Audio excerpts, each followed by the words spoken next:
बरोबर उद्या आपल्यामध्ये ज्यावेळेस करेल तुम्ही बोललं तर बोत्रे सर फोन आला होता ते म्हणजे दसऱ्यानंतर आपण करूया. साहेब तुम्ही एका माणसाला किती टॅक्सांना परमिट देता? एक माणूस किती टॅक्सांचं परमिट काढू शकतो? एक माणूस किती टॅक्सांना परमिट घेऊ शकतो टुरिस्ट टॅक्सीचं? तुम्ही त्या कंपनीला तुम्ही 3000 गाड्यांचं परमिट दिलं.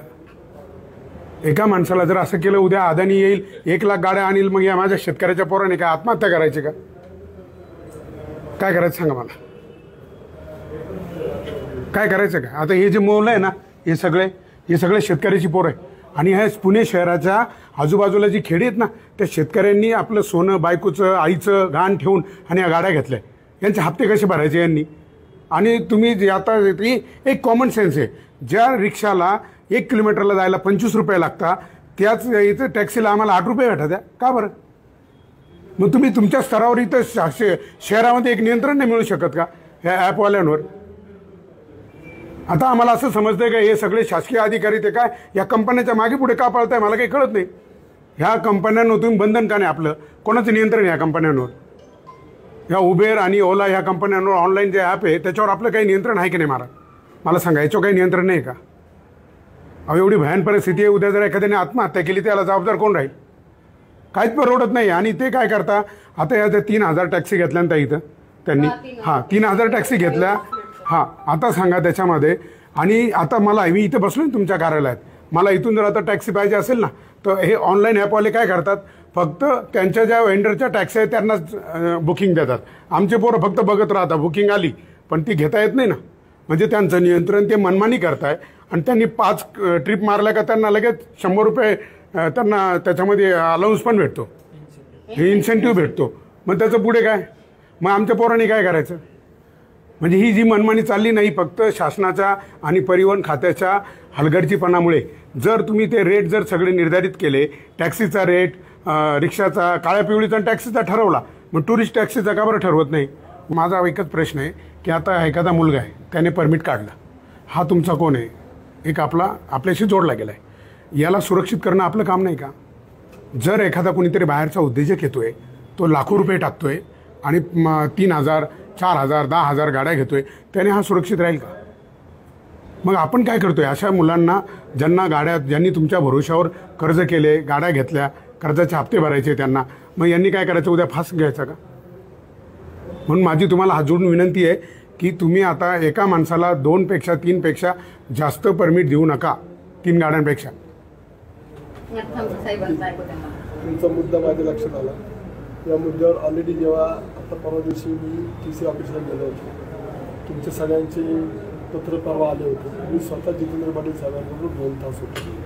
ॲग्रिगेटर पॉलिसीवर पण चर्चा केलेली आहे आणि ॲग्रिगेटर पॉलिसी आता लवकरच ती येईल, ती फायनल स्टेजला आहे. हे पण बऱ्याच वेळा तुम्ही नसाल त्यावेळेस पण हे त्या पॉलिसीच्या प्रत्येक मिटिंगला तिथे मुंबईला गेलेले आहेत, त्यांनी त्यांची मतं मांडलेली आहेत. त्यामध्ये हे जे सध्या जे चालू आहे की 9 रुपये याला किंवा ज्याला जास्त मुंबईमधला रेट जास्त, यामध्ये त्या सगळ्या गोष्टीमध्ये एक सूत्रता येईल आणि ते फायनल. कारण रॅपिडो बाईक टॅक्सीच्या वेळेस आम्ही सुप्रीम कोर्टात जेव्हा गेलो होतो त्याच्यानंतर 8 दिवसांनी उबरचा पण निकाल लागला.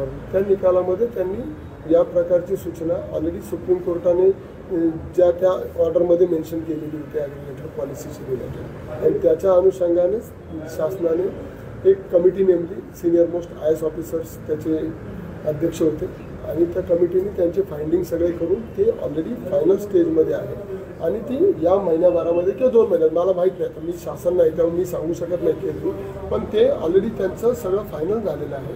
ते जाईल. यामध्ये निश्चितच कष्टकऱ्यांची काळजी घेतली गेलेली आहे आणि त्यांना तुम्हाला न्याय त्याच्यामध्ये मिळणार आहे. म्हणजे असं होणार नाही की हे त्यांच्या मनमानी कारभार जे करतात ते कारभार ते करू शकणार नाही. बरं, माझी आता याच्यामध्ये एक विनंती आहे. मला सांगा प्रत्येक गोष्टीसाठी आपल्याला फक्त कायदा करण्याची गरज आहे का? मला एक सांगा, जर टॅक्सीला काळ्या पिवळीला 25 रुपये किलोमीटरला, मग तुम्ही ह्या ॲपवाल्यांवर बंधन नाही आणू शकत का? यांना 25 रुपयापर्यंत रेट द्या.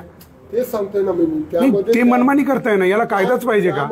त्यामध्ये ॲग्रिगेटर पॉलिसी महाराष्ट्रात नाही. ती पॉलिसी साहेब मी काय म्हणतो, पॉलिसी नको. तुम्ही इथं अधिकारी आहे ना, तुम्ही तो कायदा तो निर्णय घेऊ शकत नाही का? साहेब तुम्ही ओला आणि उबेरवाल्यांना जर लेखी कळवलं की टॅक्सी आणि रिक्षा यांच्यापेक्षा खाली दर यांना द्यायचा नाही, तर ते काय करणार आहे, तुम्हाला बंदूक लावणार आहे का? तुम्ही काय त्यांना पत्र देत नाही, त्यांच्याशी व्यवहार करा ना. प्रत्येक गोष्टीला कायदा पाहिजे का मला सांगा? अहो हे नियम आपण आपल्यासाठी बनवले साहेब. मग तुम्ही ऐका, तुम्ही मला तुमचं डिपार्टमेंट हे पुणे जिल्ह्यातलं हे नैराश्यवादी दिसतंय. तुम्ही का कधी केला का प्रयत्न की बाबा एकाला जर एवढा भाव मिळतोय मग दुसऱ्याला काय एवढा कमी देतोय? तुम्ही हा ओला उबेरवाल्यांशी कधी बोलले का? त्यांना पत्र लिहिले का हे तुम्ही हे कमी करा म्हणून?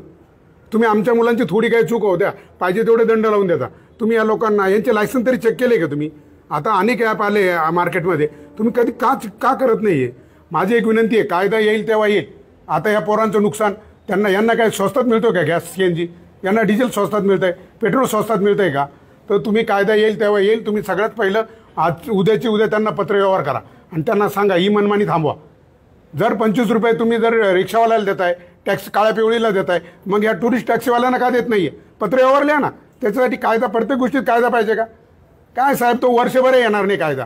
तोवर काय या पोरांनी काय आत्महत्या करायच्या? यांचं कर्ज थांबणार नाही, बँकेने जे कर्ज दिले ते थांबणार नाही, व्याजावर व्याज चढले. हां, आता हे रेटमुळे परत आणखी 6 महिने कायदा यायला लागले. 2 महिने लागले. 2 महिन्यात आमच्या गाड्या जातात. आहे का? एका महिलेच्या डोळ्यात अश्रू येत आहे आणि मग मला एका प्रश्नाचं फक्त उत्तर द्या. तुम्ही एक मिनिट थांबा ना. तुम्ही काहीच करू शकत नाही का?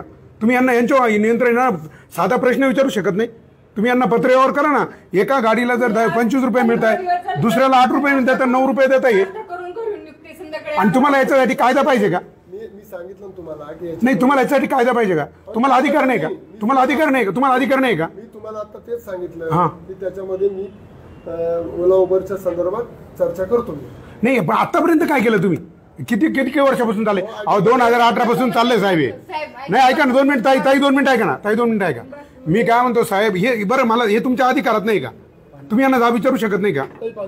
काय रडू नका तुम्ही, आम्ही आहे सगळे तुमच्या पाठीशी. तुम्ही रडू नका ताई, थांबा साहेब. ऐका, माझं एकच म्हणणं, यांना पत्र लिहा आणि ऐका, त्यांना सगळ्यात पहिले हे सगळं यांचं हे ठरवायला हवं. म्हणजे जेव्हा शासन ठरविल, म्हणजे काही वेगळे का? यांना स्वस्तात मिळते का डिझेल, पेट्रोल, पाणी, CNG? काही नको मला, फक्त रेट कार्ड ठरवून द्या. एवढे फ्लीटचा मुद्दा केला, कारण मला बाकी काही नकोय मला.